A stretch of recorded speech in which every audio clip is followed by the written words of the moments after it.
That was your deed, this recording, isn't it? Okay. Okay. Can you say the computer that recorded? Oh, yeah. Yes, we got it. Can't see you anymore. Yeah. Okay.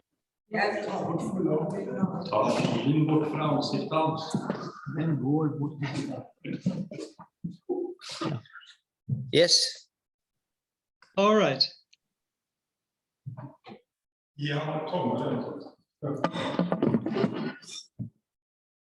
I don't understand what. Okay, so you can hear me now? Yes. Good, that sounds good. All right. Yeah, so I want to start by going back more than 80 years because I want to look a little bit at Karl König's childhood because as most of you probably know, this healing impulse was something that expressed itself quite early. It's quite unusual that in this small child, Karl König, something expressed itself which had to do with his healing impulse later on. And that was the experiences he had in the city of Vienna. This tremendous, let's say, cultural city of Vienna, and at the same time, terrible poverty. So he was living in this polarity, richness of culture, but also the rich city of Vienna. And on the other hand, very poor people. And he experienced this already as a very small child, this imbalance. And of course, as you know, healing has to do with the balance. And so this is something that lived in him already very early. He tried to do his best as a child to balance out the poverty of the people around him. And so in a way, one can say that was already the impulse to heal. Now, one can also say it is conscience which moved him very deeply. And this is a theme, conscience, that he spoke about the whole of his life. From early on in his childhood diaries, his youth diaries, we find he tries to come to terms with this feeling of conscience. And it's something he spoke about right until the end of his life, how important it is that we train our conscience today. And I think it has become a very important property, the question of conscience today. Do we really feel conscience? Because, of course, without feeling conscience, we do not feel the will to act. So right until these very days, when the most important countries of the world, this is what I think they are at least, meet to talk about the climate change, then we have to ask, do they really feel their conscience burning to act on what they actually know for a long, long time already? Knowledge does not lead to healing, but conscience can lead to healing. So Karl König experienced this poverty, the needs of his time, and that was why he, as a youngster, he already became a socialist. That wasn't very often spoken about in Camphill because socialist wasn't maybe an easy word to use in the early days of Camphill. But we do know he became a socialist as a youngster because he felt the needs in social life so deeply.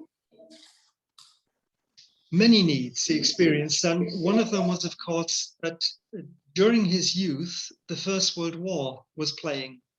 And he really experienced this in the depths of his soul, how the whole world was suffering.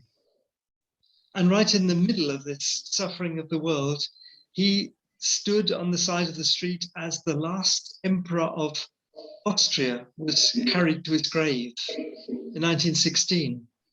Imagine, he was 14 years of age, and this youngster experienced something.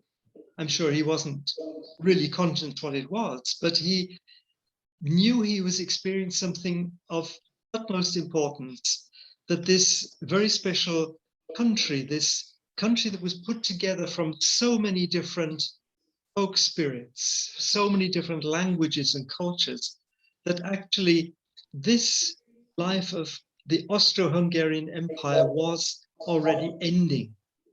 So these are things, I think, which are very important to realize with Karl König, that he had what he later called historic conscience. A conscience not just for the single human beings, but for humanity. And realized that Austria had a very important role to play, or would have had a very important role to play in world history, which it couldn't play any longer. So Karl König took all these questions with him right up to university. And when he was studying medicine, he looked for people who could answer these questions, could realize the depth of questions that lived in him. It was not just a matter of learning medicine, gaining knowledge to be able to treat patients, but it went much deeper than this and much wider. And he was extremely disappointed by the fact that he didn't get answers to his questions at the university. Only in very, very few people and very few places did he find any answers. And that is why, of course, he found his way in the end to anthroposophy. But one of the most important encounters of his life was then, of course, with Ita Wegman. And I particularly want to mention her in this context because, of course, she was the image of healing in his time for Karl König. He experienced her very deeply as something like a mother figure for, not just for him personally, but also for his impulses of healing. So for Ita Wegman, it was quite clear that healing could not be carried out just for the individual human being, but one has to see the human being in his social setting. One has to see the human being in the context of the earth. And this was what Rudolf Steiner expected of Ita Wegman. She was to be not only the head of the medical section, she was also to be the leader of the agricultural section of the Goetheanum. I think this is so important to realize that for Rudolf Steiner, it was clear already that these belong together. And so Karl König experienced in Ita Wegman this wonderful personality, this grand personality, if I may say it like this, who carried this threefold healing impulse, which he himself had experienced as a child already.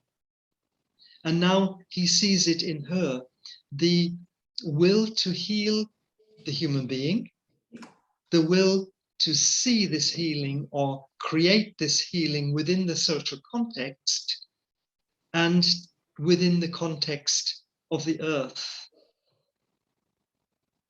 So as we know, this came to a certain peak or to a very special experience for Karl König very soon when he went to Arlesheim in 1927,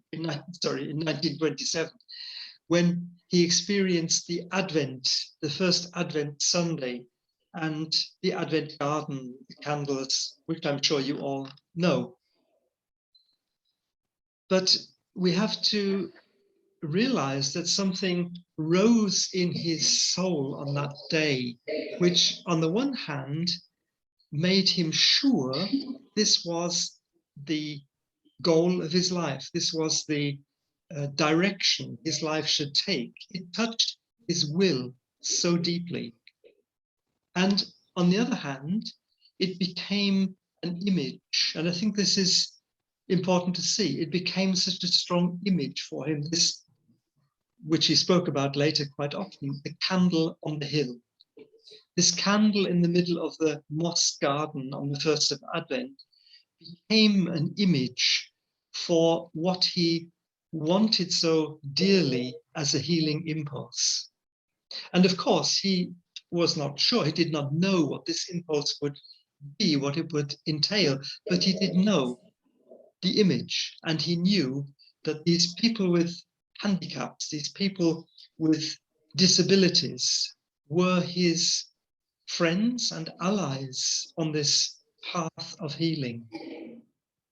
It's quite amazing, I think, that in the very first month of his time in Arlesheim and working together with Ita Wegman, this image becomes so strong and so deeply rooted in his soul already. So, see in this connection to Ita Wegman is that the width of his healing will could come to a certain fruition. He could also come to realize that it was also a healing impulse for his times, or I think we can still say for our times, and not just the earth as a physical body, but the earth as a transition of development, as a movement of development in history, in world history, in history of the universe. So we see the large context that this little man, Karl König, found himself embedded in. And something he shared with Ita Wegman was the knowledge that the child, the human child, stands in the center, in the forefront of this healing will.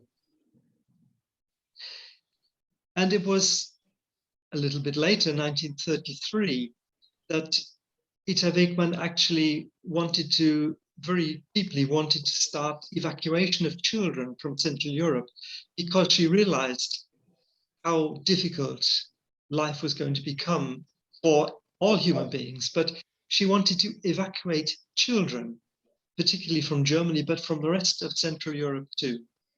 Of course, that couldn't happen in that sense, but we do know that very soon the evacuation of Jewish children could actually take place.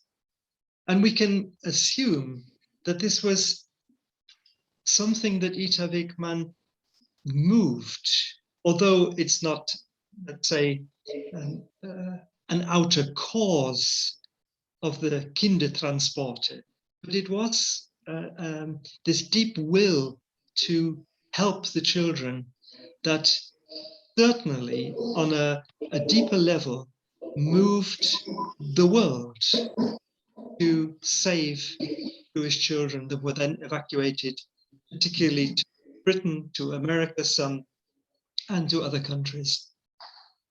And of course, we also know that some of these children who were evacuated, actually the first children to be in Camphill, before it was called Camphill even, in Kirkton House, the very first child they received was one of these children from the Kindertransporte. And so over the years, many children, and then also youngsters and adults in the end, who were refugees from Central Europe, could join this new impulse in the north of Scotland. It was an impulse through refugees and for refugees. And then Karl König could also see how children and adults with handicaps, with learning difficulties, were also refugees of their time. Karl König himself was a refugee on many levels, but that's actually not our theme today, but certainly the child. And it's interesting, and you've all read our newsletters. I'm sure you all read them frequently. One of our last newsletters, we brought a very interesting letter by Karl König, because we hadn't known until that time that actually Karl König also started child evacuation after the war, 1945, directly after the end of the war. He helped that children could be evacuated from Central Europe who were still in very, very difficult circumstances, starving, cold. and also in politically very uncertain situations. Many children were actually evacuated out of this situation. And it was Karl König who set this in motion in 1945. So the child plays a very big part in all this question of healing for Karl König, for his impulse. And we can say it was Ita Wegman who led him to meet the child of Europe. Unfortunately, we don't have records of it, but we do know that he had conversations with Ita Wegman about Caspar Hauser, about the child of Europe. And so this also became part of his image for the future. And of course, we know this image came to a special sort of artistic expression right at the end of the war with the Christmas story. So the being of the child and the child of Europe became something that was common ground for this healing impulse of Karl König and Ita Wegman. And so when Ita Wegman died in 1943, Karl König had this very strong feeling, this very strong impulse to write what we know as the Requiem, which is actually written for Ita Wegman, but it is about Hauser. This is, I think, a very moving thing because it's 1943, it's wartime, Ita Wegman dies, and he feels that the guiding spirit, in a way, the guiding angel almost of what was to become the Camphill movement had left the earth. Ita Wegman had died. And he had seen her as really the guide of his work from the beginning, from 1927, right the way through until the wartime, when this candle was being lit on the hill of Camphill.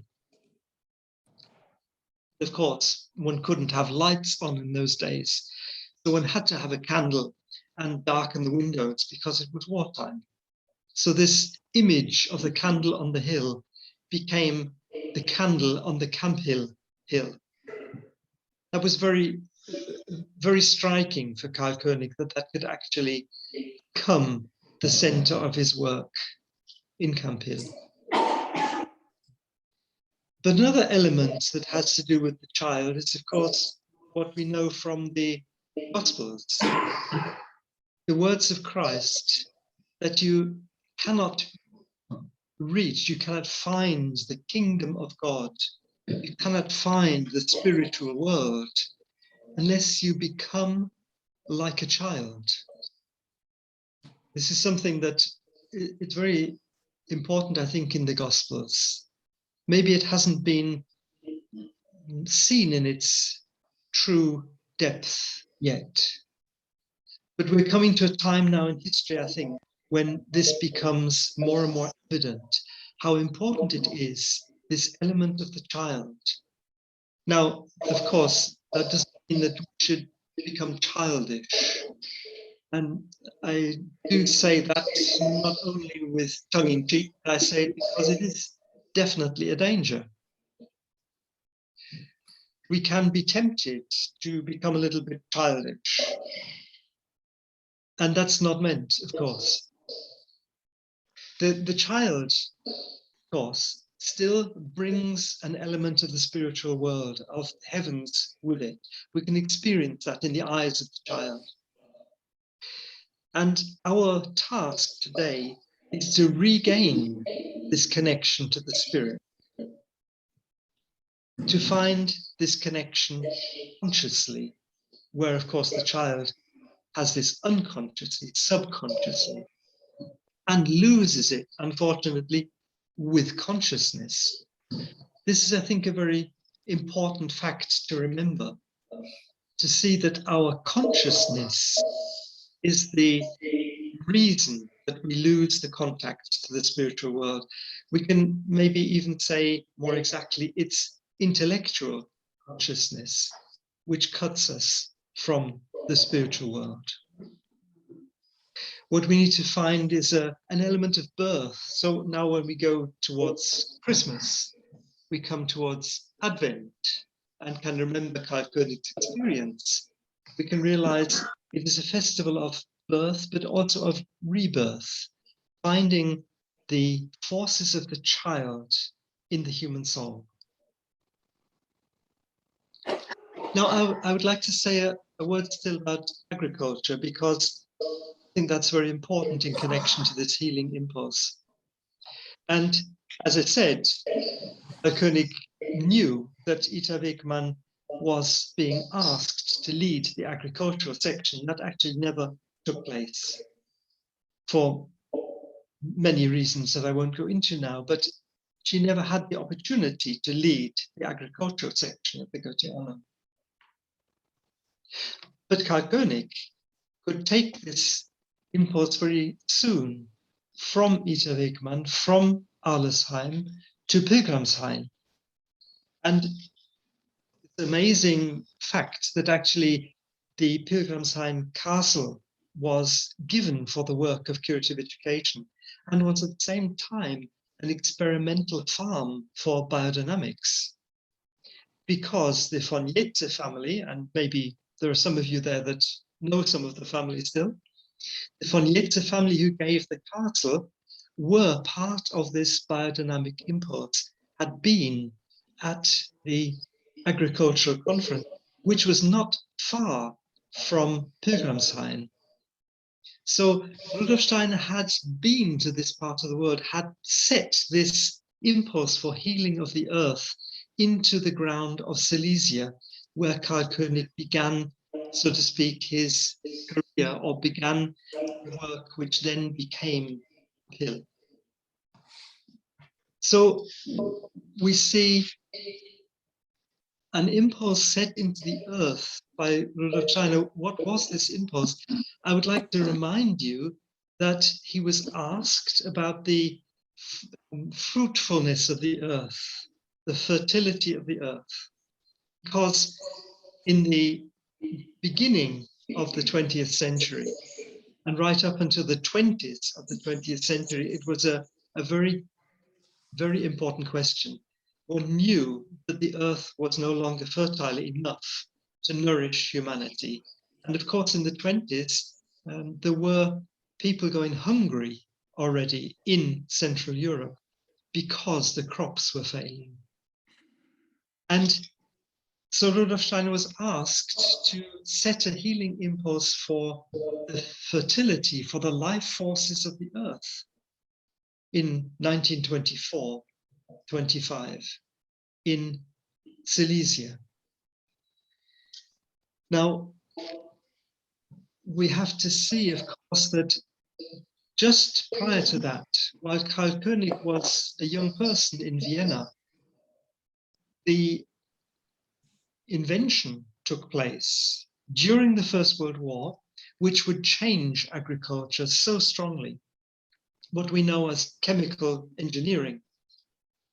Because exactly during the First World War, an invention was made, and I remind you of this because this took place in Berlin too, not far from Rudolf Steiner House, just one street away from Rudolf Steiner House. The synthetic construction of ammoniac was invented. Now, this led, of course, and the reason this invention was to find artificial fertilizers for the earth, to bring nitrogen into the earth. So that's why ammoniac was needed. And this, of course, changed agriculture. This was the reason, so to speak, why Rudolf Steiner gave the agricultural course. Exactly the same time that Karl König was experiencing this death of the earth, death of humanity, of course, to death of spiritual impulses in Vienna through the First World War. And this invention of synthetic ammoniac was not only an invention which could potentially have changed the fertility of the earth, which was hoped, but at the same time, it was used for wartime. It was the first chemical weapon. That was the poisonous gas that was used in the First World War.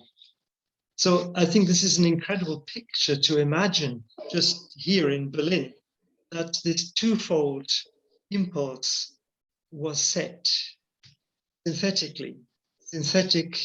chemical, to change the fertility of the earth to the positive, one hoped, and at the same time to unleash unknown death forces in the military world in the First World War. And we know also that it was this substance that changed the life of Adolf Hitler. That is just to show you how intricately connected these questions are of the historic situation that Karl König lived in and how he felt the need for healing in a very, very wide sense. Now, to remind you, Ita Wegmann's death in 1943, and when Karl König wrote these amazing words about Caspar Hauser, this requiem, it was exactly the time that Nuremberg was bombed. The city of Nuremberg was destroyed on the day that Ita Wegmann was created. And this is something that Karl König writes at the end of his requiem, of course. So intricately connected are the world situations that when Ita Wegmann leaves this earth without being able to fulfill these tasks of healing connected with agriculture, connected with the illness of the earth, leaving the earth at a time where the place, the city where Caspar Hauser had appeared was bombed for no reason particularly, except that we can assume that the British particularly were interested in destroying the spirit of Central Europe, culture, Central Europe.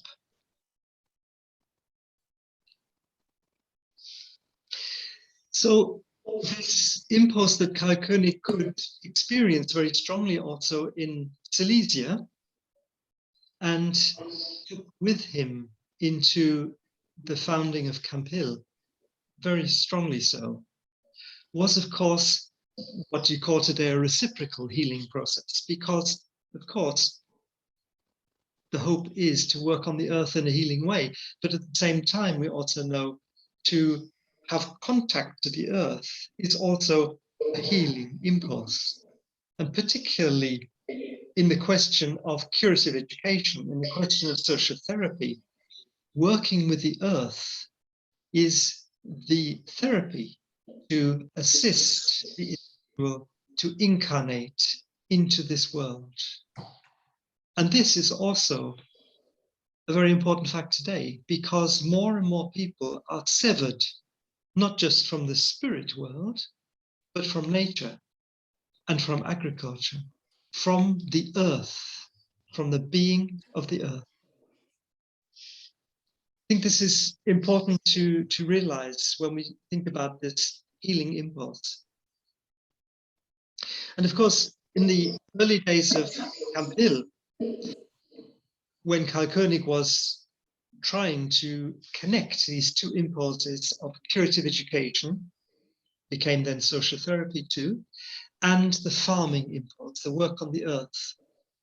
He said in Botten village, when the farm could start there, that in actual fact, one couldn't carry all this destiny without that Mother Earth could help to carry it. I think these are profound words, that in working with the earth, we can, let's say, help the earth to accompany us. We can entice the earth to help us in this healing process, not only healing in the sense of therapy or something like that, but in the sense of incarnation,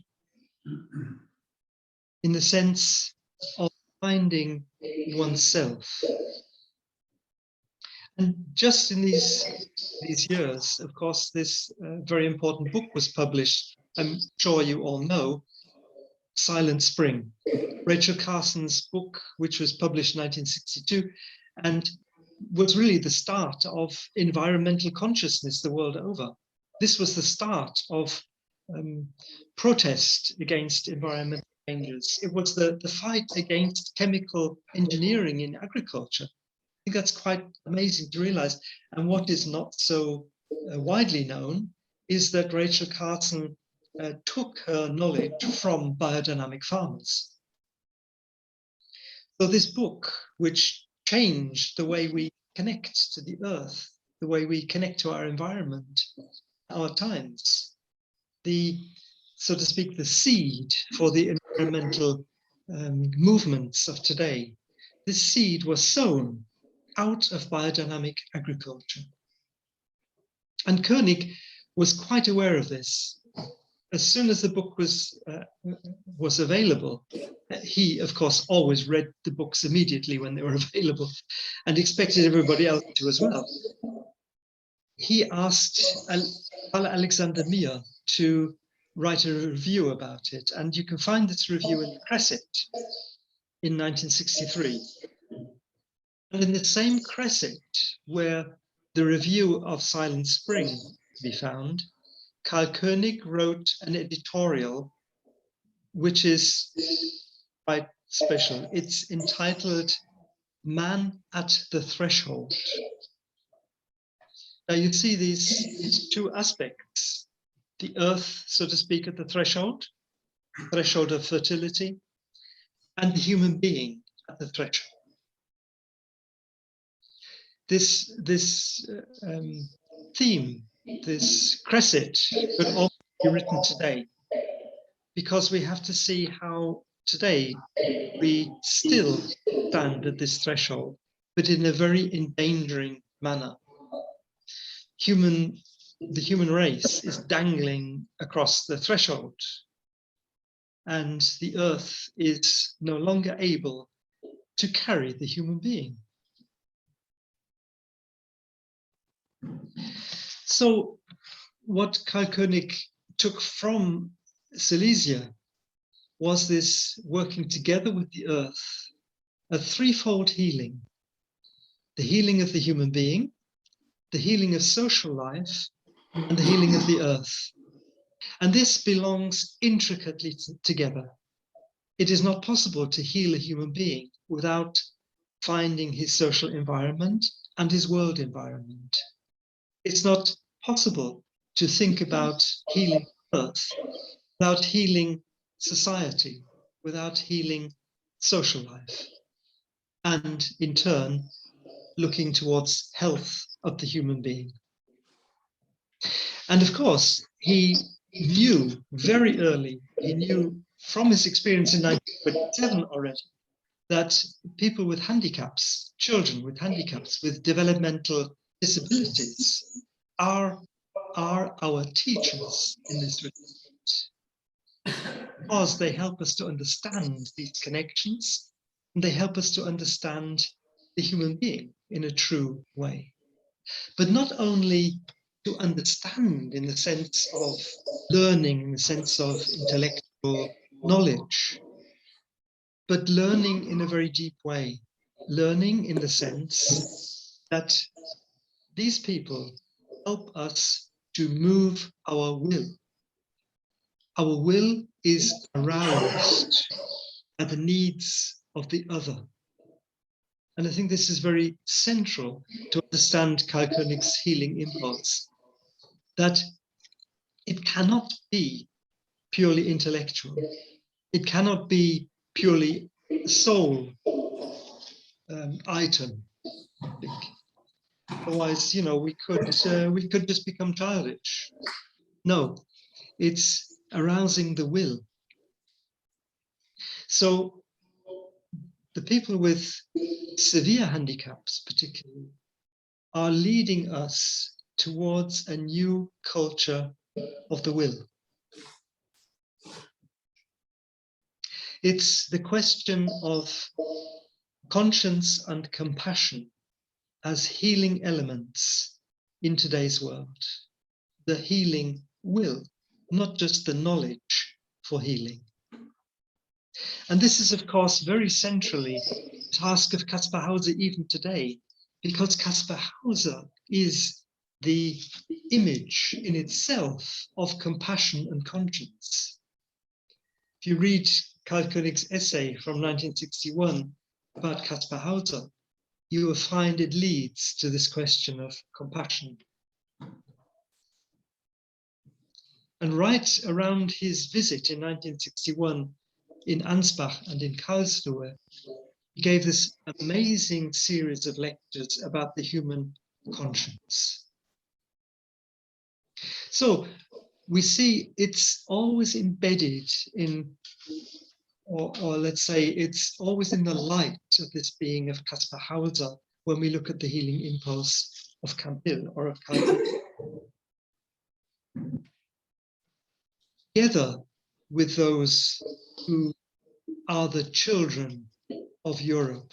That is what Karl König called the first children that he was seeing, the children of Europe, so to speak, Kaspar Hausers, those with handicaps, with disabilities, he called the children of Europe.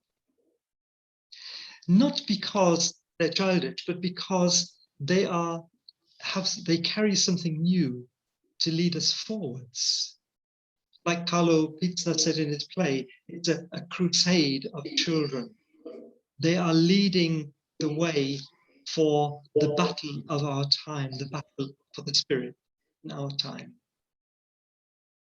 And of course, this task of finding the child in us, finding our new connection to the spirit world, this is not something which is fulfilled by what one calls inclusion today. Including people with handicaps in society is not helping them to heal our world, unfortunately.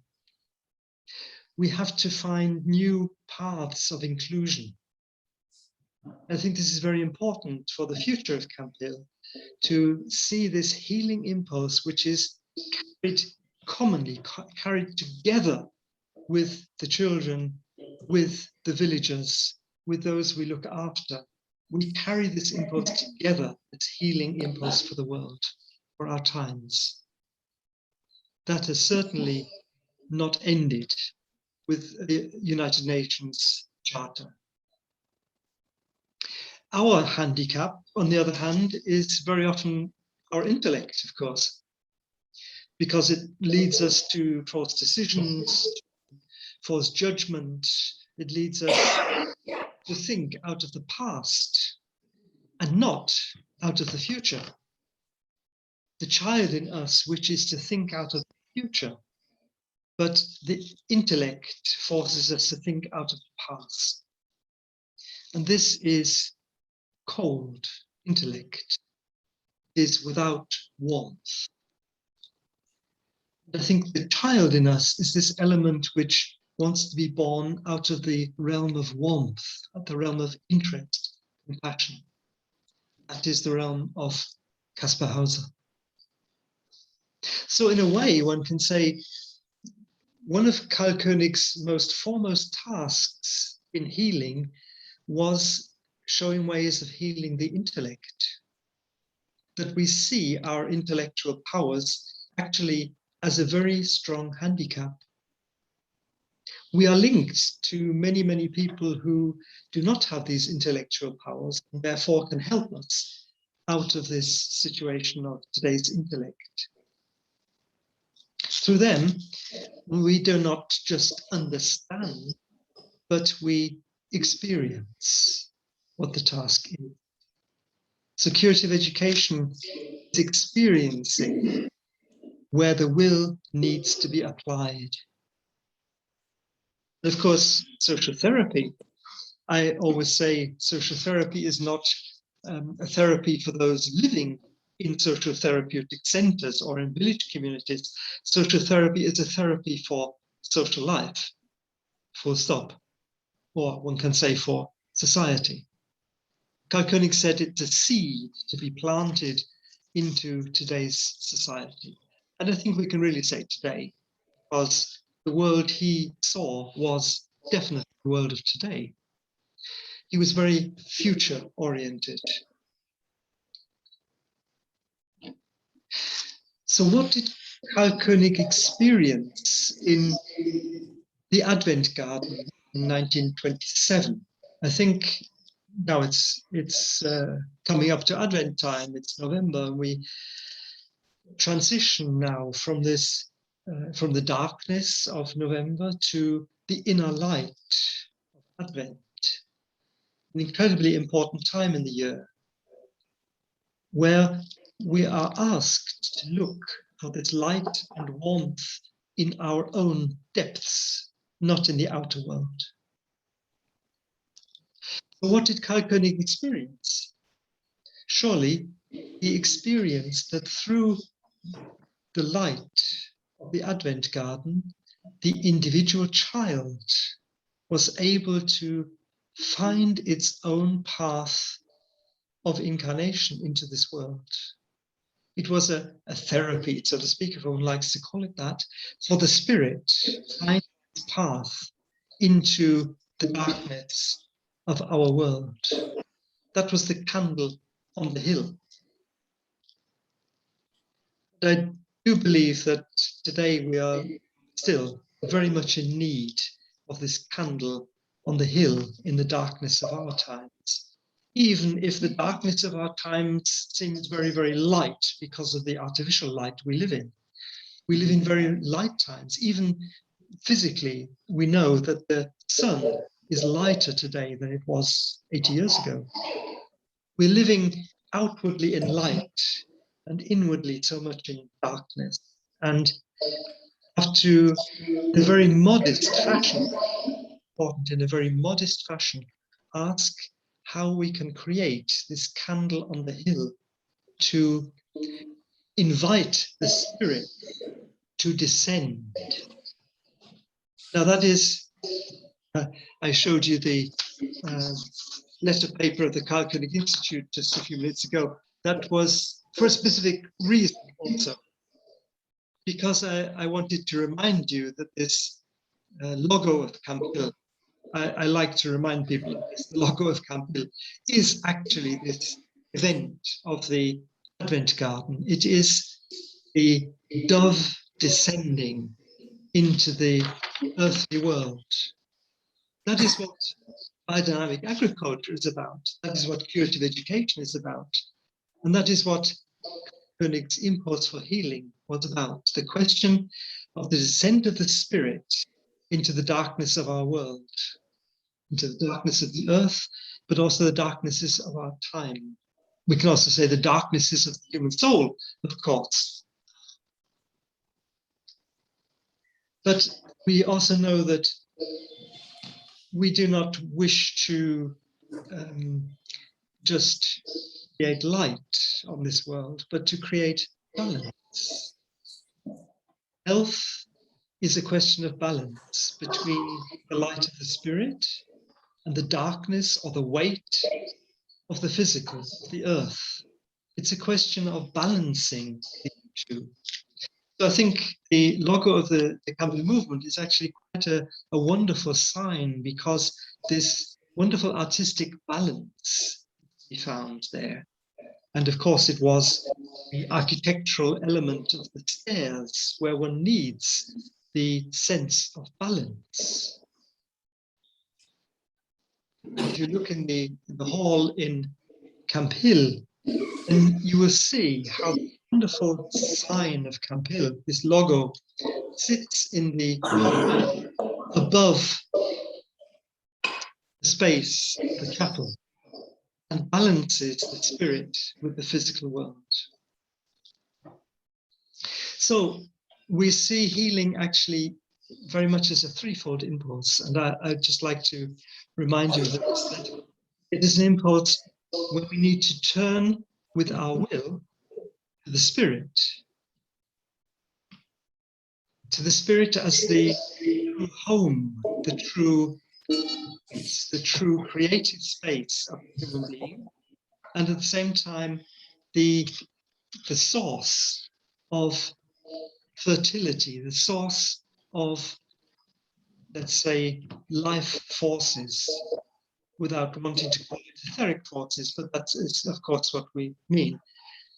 The source of etheric life, the force which actually creates nature around us, is the same source out of which we are born.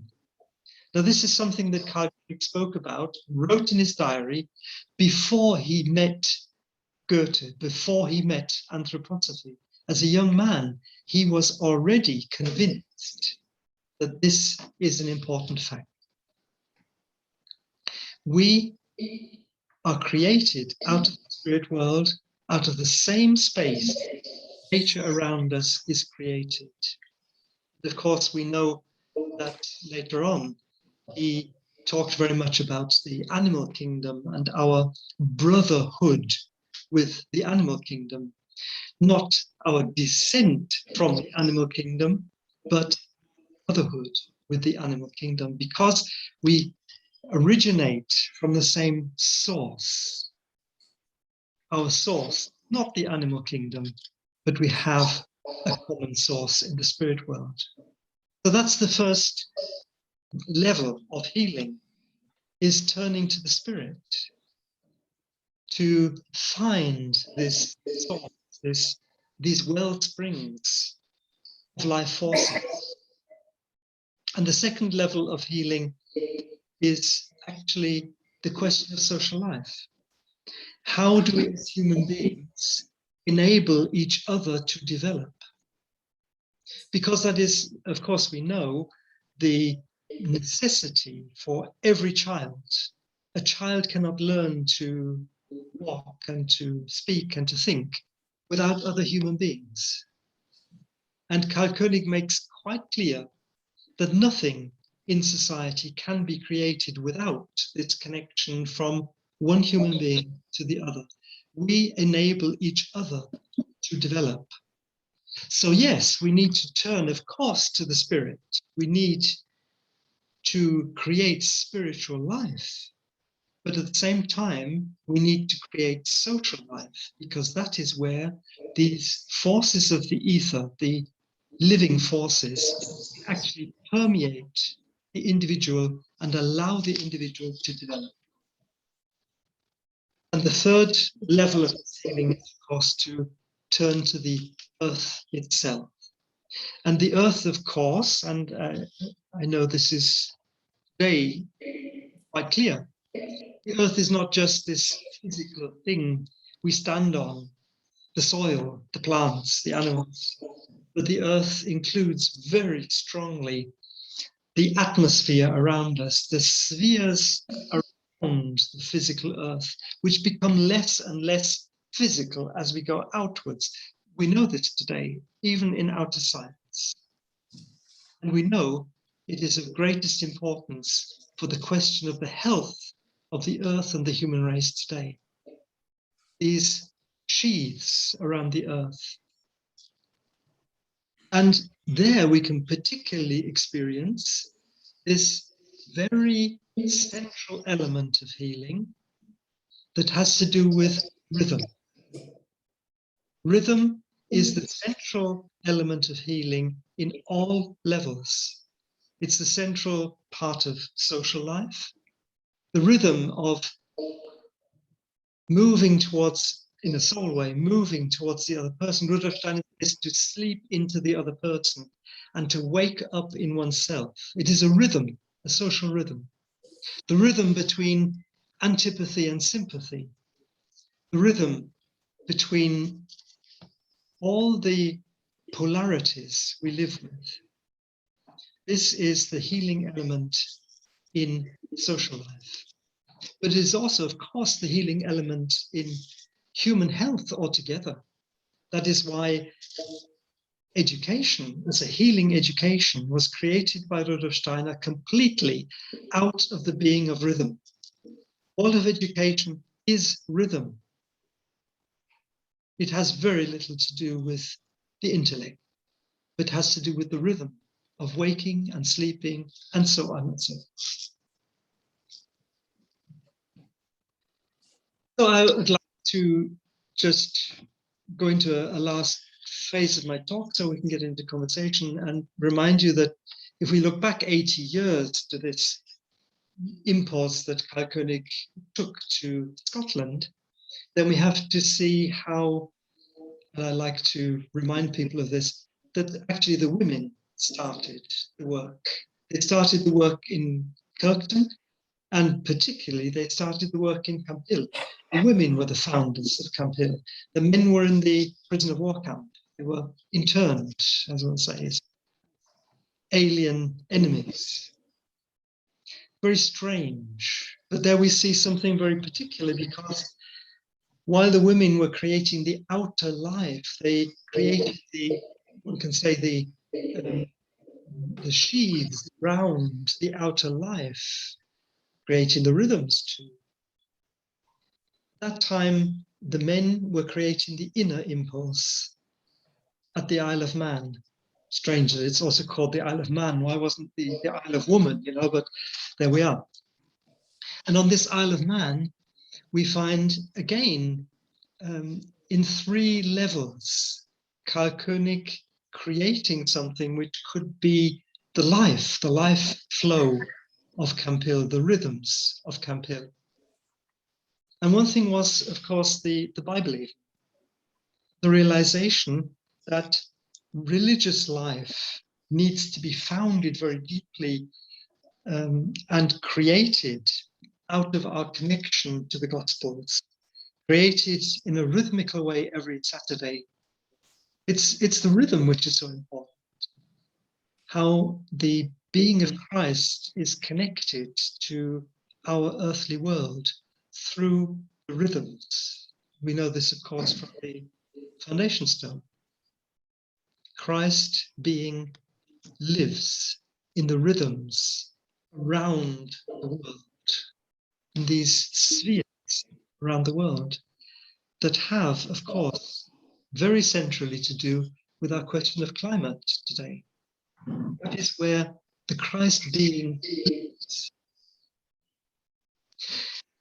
So this area of religious life in rhythms, that means quite obviously the festivals. The Bible even is the central feast of festivals. It's where one can prepare the festivals, one can find new impulses for the festival, for this rhythm in our spiritual life. And then the second thing is that Karl König there realized on the Isle of Man that this image of the dove descending has very centrally to do with social life, how it should evolve in Hill. And he asked the people, the women particularly, who were doing the work at that time, he encouraged them to occupy themselves with St. John.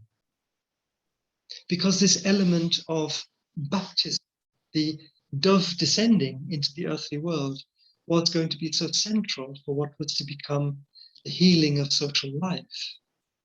And we know, of course, how important the Whitsun festival was for Karl König. It was Whitsun when Kirkton House was opened, and it was Whitsun again when the men were taken to the internment camp. Again and again, the Whitsun festival becomes of great importance for Karl König and Camphill. I won't go into that too deeply, but of course it is the festival of the arrival of Caspar Hauser.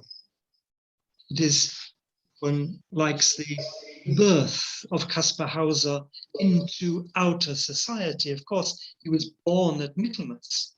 He was born into society, into social life, Whitsun. That's an amazing picture. Now, if you look at one of Karl König's pictures that he drew on the Isle of Man, you will find a very special secret. And I wonder how many people have actually already recognized that. In Karl König's picture for Michaelmas, for the Michaelmas festival, which is very, how shall one say, very mysterious in a way, this being of the mother nature, there he draws very small. He draws already what became the logo of Camphill, but very small, very modest, almost not to be noticed. But it's right in the center of this being of nature, the cosmic being of nature in the picture for Michaelmas. And with that, we come to this third level of preparation for the healing impulse of Camphill, and that was Karl König's work with the calendar of the soul. And I would like to remind you of this very particularly because I think this will have to play an even bigger role in our work for the future. Because Karl König realized how with the calendar of the soul we can practice something which has to do with the cosmic rhythms. He knew, I know this from conversations I've had with people, König knew that the seasons would not for long be the same as we'd known them in Central Europe. Anyway, they're not the same for the whole world. But even in Central Europe, seasons are now ceasing to have this rhythm. And what we call climate change is in fact very much a question of rhythm. Climate is the rhythm of our world. And this rhythm has been destroyed. So I would just like to remind you that Karl König put this work of the soul calendar very much into the foreground in the creation of this healing impulse of Camphill. And from that day, from 1940, there was hardly anything Karl König turned to, whether it was agriculture or medicine or education or embryology or whatever, without turning to the calendar of the soul.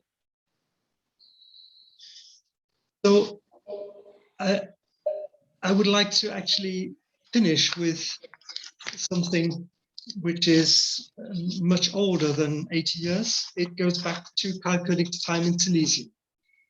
And it's an essay he wrote in English. He actually gave a talk. It was Whitsun in 1932. It was a very special festival, Whitsun 1932, where Karl König founded the Free School for Social Life with the Christian community priests.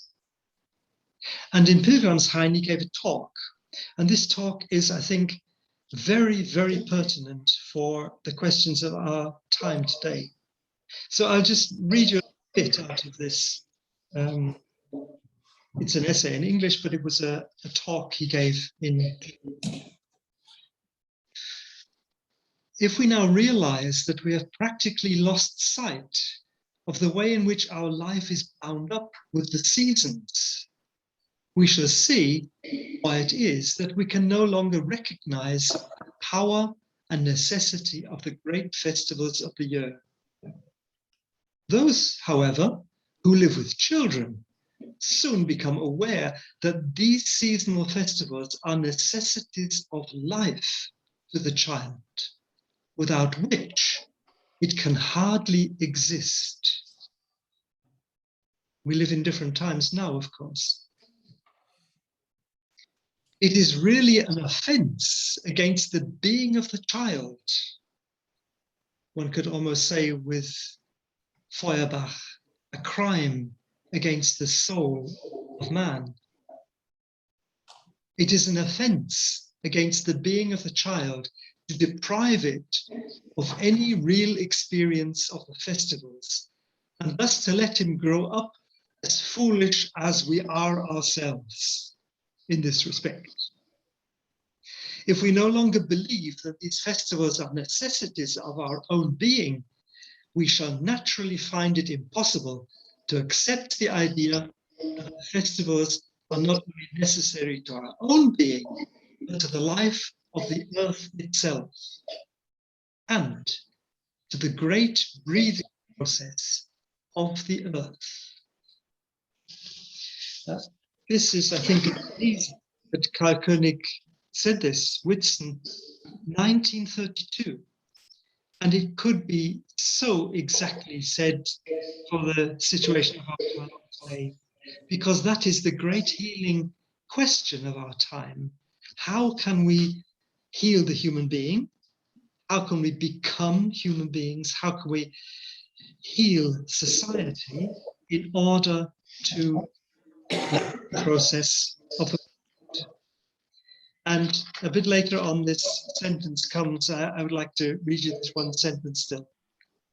If these festivals were abolished, as many in this age seem to desire, then not only the human being, but the earth too, would be shaken out of the true rhythm of being and lose the forces implicit in the process of breathing. Just remember this word we saw in the newspapers or heard in the news, I can't breathe. That seems to be like a motto of our time. It's the central difficulty with the coronavirus. It's the central difficulty in climate change. It's the destruction of the breathing process, of the breathing rhythm of our world. So that's the way I would like to link these early experiences of Karl König, 1932, with today's healing task. And because it's actually now November and we are in this transitionary period, and obviously for you very particularly, this transitionary period from the question of the portal of death to the portal of rebirth. That is the transition we go through in November. We all follow this path of outer death and inner rebirth within the month of November, leading into this first Advent light at the end of November. And we can know that it is the task, the healing task of the human being in November, to carry the light and the warmth we have gained during the year into the winter. We are, so to speak, the candle on the hill. And so we see that the will to heal is much more than an idea or a theory or knowledge, or even much more than just a social institution, which of course Camphill has become. It's become a historical social institution. But more than this, the will to heal, which Karl König wanted to plant into the world, we know, because will forces are of the future, lives on. This healing impulse, the healing will, does not die with outer nature.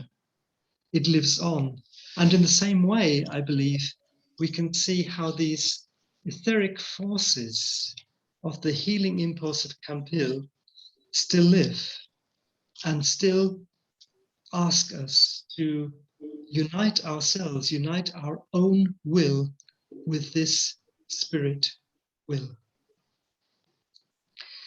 So that is what I wanted to say this evening, and I hope you could hear okay.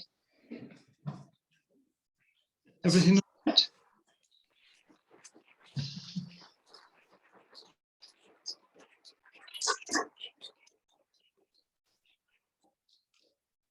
Yes, thank you very much. Yes, we could hear you very well. There was Good. some extra noises coming, I don't know where from, but thank you so much. I'm always amazed when I also read Karl König, this reality. I often say to the people when you come to anthroposophy that that anthroposophy is like everything we know just turned upside down. And König also says that we believe it's a seasonal festivals, but now what you try to tell us, also König says it very clearly, that the seasons will disappear if we don't celebrate the festivals. So it's like, it sounds absolutely crazy for nowadays man, but in the same time, you sense there is some very, very, very deep truth in that. So thank you very much. And it's open now for the questions, I believe, isn't it? That's up to you. I'm fine, you know. I'm sitting at home, you know, it's no problem.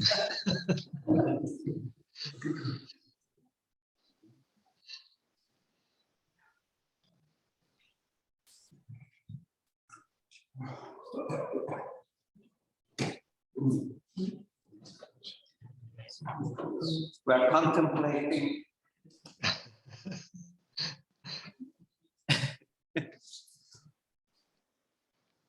I know it's not easy to get into conversation after a talk, and that's also fine. I don't worry about it. I hope I haven't sent you all to sleep, and I hope I haven't annoyed everybody. But if you're all feeling fine, then that's okay. And I remember you were last in our representantskap's meeting in Josåsen some years ago. Wasn't it so? Yes. Yes. And I hope that it will be not too far future that you can visit our meeting again in a different way, not on just on the screen. Yeah. You know, there are two other things that will certainly bring me to Norway, or at least to Scandinavia in the near future. One thing is this question of Kaspar Hauser, where I very much hope that we can bring the Kaspar Hauser impulse to Oslo in the next year. And I'm very keen that this doesn't take place in Camphill, but out of Camphill. And therefore, we're looking to Oslo as the venue. But I really very much hope we can use this as part of this healing impulse of Camphill for the world, because of course we don't just want to heal the Camphill communities that need healing as well, but it's an impulse for the world. That's the one thing.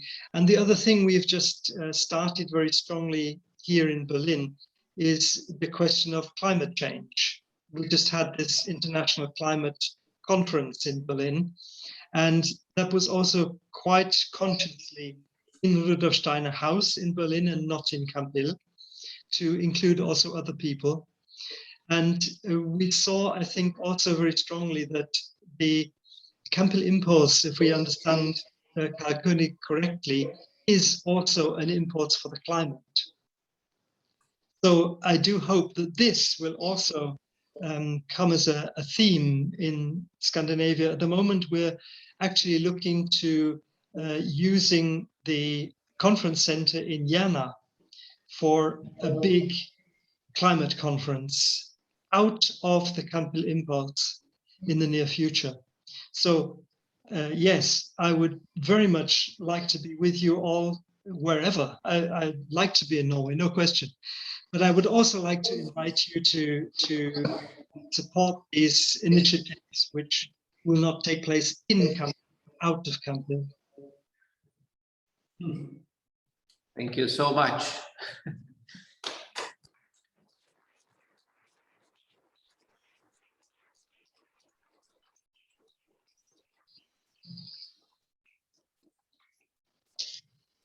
If there is no questions, then this is this very strange thing of Zoom meeting that you are together and then you put the button. Where are you gone? I would just say good night to you all, and have good meetings together still. Thank you very much.